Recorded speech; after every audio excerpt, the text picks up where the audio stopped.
Most compact SUVs play it safe, with the same bland cabin, the same forgettable engine, and the same excuse for a driving experience. The 2027 Mazda CX-50 refuses to follow that script, and it's one of the rare models in this class that's genuinely worth arguing about. However, if you're cross-shopping compact SUVs right now, and you keep hearing the CX-50's name come up, it's not flawless, so stay with us as we take a comprehensive look.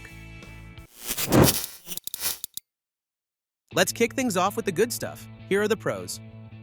Number 4. Comprehensive powertrain offer.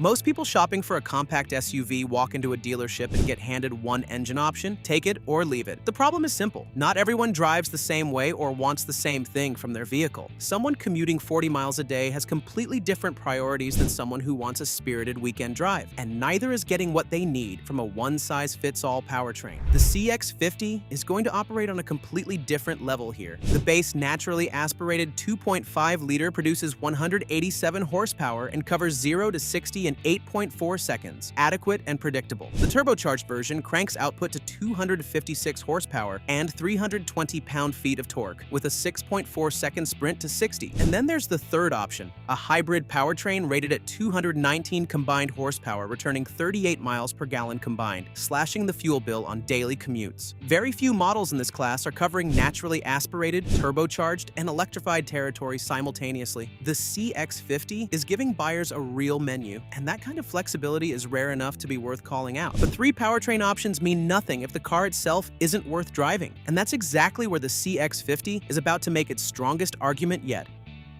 Number 3. Class-leading driving experience. Here's something most compact SUV buyers don't realize until it's too late. Once the novelty wears off, what you're left with is how the car feels to drive every single day. And if that answer is dull, the next 5 years are going to feel very long. Most crossovers in this price bracket have made peace with boring. They're competent, and they're completely forgettable behind the wheel. The CX-50 is in a different category entirely. Steering is heavy and precise, the chassis is tuned for responses that feel genuinely connected, and Mazda isn't sacrificing engagement for soft comfort. Car and driver clocked 0.84 G on the skid pad in the turbocharged version. The ride leans firmer, therefore the experience skews sporting rather than pillowy, but the trade-off is a level of driver involvement that most rivals abandoned years ago. It's a car genuinely earning the praise. A car that drives this well deserves an interior to match, and what Mazda has built inside the CX-50 is going to surprise anyone who thinks this price point has a ceiling on quality. Number 2. Upscale interior.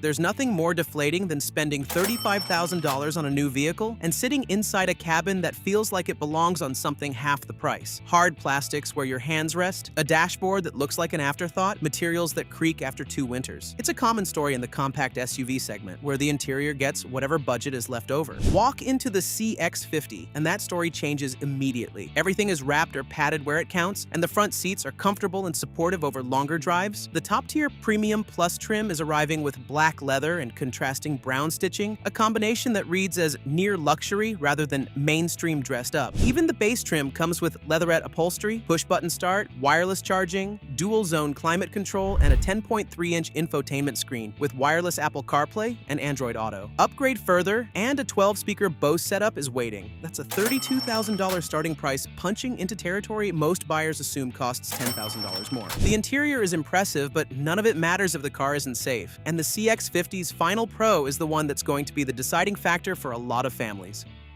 Number 1. Excellent safety score.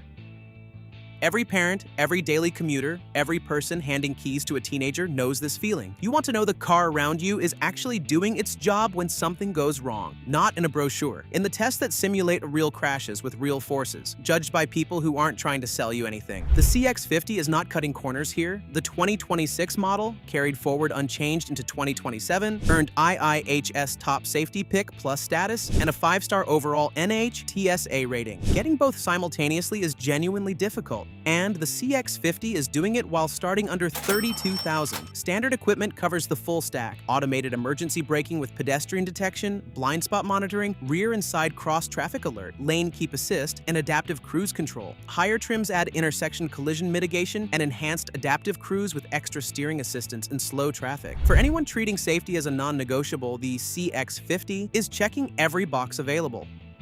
The pros are genuinely strong, but now it's time to flip the coin because the cons are where this SUV starts asking uncomfortable questions, starting with one that affects every passenger in the back seat. Number 3. Tight second row and cargo area. Anyone who has taken a road trip with adults in the back seat of the wrong car knows exactly how this goes. Knees into the seat in front, heads brushing the headliner, someone asking, "How much longer?" 45 minutes in. It's a space issue, and no amount of goodwill from the driver's seat is going to fix it. The CX-50's back seat is where its styling trade shows up. Second row legroom sits at 39.8 inches. The Kia Sportage is offering 41.3, and even Mazda's own CX-5 provides more rear headroom. The cargo area makes things worse. 31.4 cubic feet behind the rear seats against the RAV4's 37.8 and the Sportage's 36.6. In car and driver's suitcase test, the CX-50 held 9 carry-ons with seats up. The Honda CR-V held 12. The lower roofline responsible for the CX-50's sharp exterior is the direct cause of the reduced headroom and cargo volume. Therefore, buyers who need that space regularly are going to hit this ceiling fast. The space issue is a frustration, but the next one hits specifically hard for anyone planning to buy the hybrid and still keep weekend options open. Number 2. Limited towing capacity with the hybrid.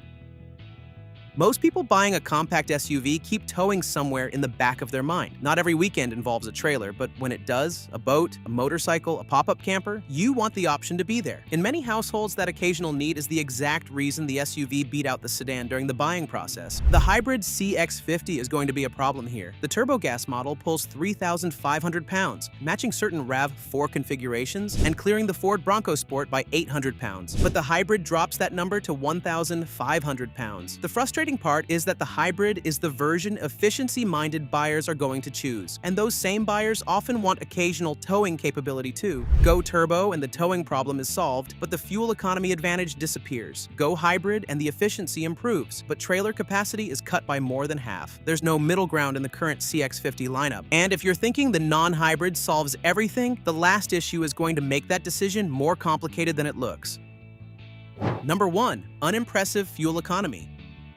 Most buyers choosing a non-hybrid compact SUV are still expecting reasonable pump numbers. Not extraordinary, but enough that the weekly fill-up doesn't feel like a penalty for picking the wrong car. It's a fair expectation in a segment that has been getting more efficient every year. But the non-hybrid CX-50 is not keeping pace. The base engine returns 24 miles per gallon city and 30 highway, a 26 miles per gallon combined figure trailing most cross-shopping rivals. The Honda CR-V with all-wheel drive returns 27 city and 31 highway. The turbo makes things worse, dropping to 23 city and 29 highway, with car and driver's real-world result confirming 23 miles per gallon flat. That means there's no pleasant surprise waiting at the pump. For buyers covering serious daily mileage, the non-hybrid CX-50 is going to start feeling like a liability the moment fuel costs enter the monthly budget. And for most people, they always do. The 2027 Mazda CX-50 earns its reputation where it counts. A rare 3-powertrain lineup, a driving experience shaming rivals with sportier badges, a near-luxury cabin at a mainstream price, and top-tier safety scores from both major testing bodies. But the compromises are real. The back seat and cargo area will rule it out for space-conscious families. The hybrid's 1,500-pound tow rating is a hard wall for anyone who occasionally pulls a trailer, and non-hybrid fuel economy is trailing a segment that keeps raising the bar. If driving enjoyment and interior quality top your list, the CX-50 makes one of the strongest cases in the segment. But if space, towing, and pump efficiency are non-negotiable, the math isn't going to work in its favor.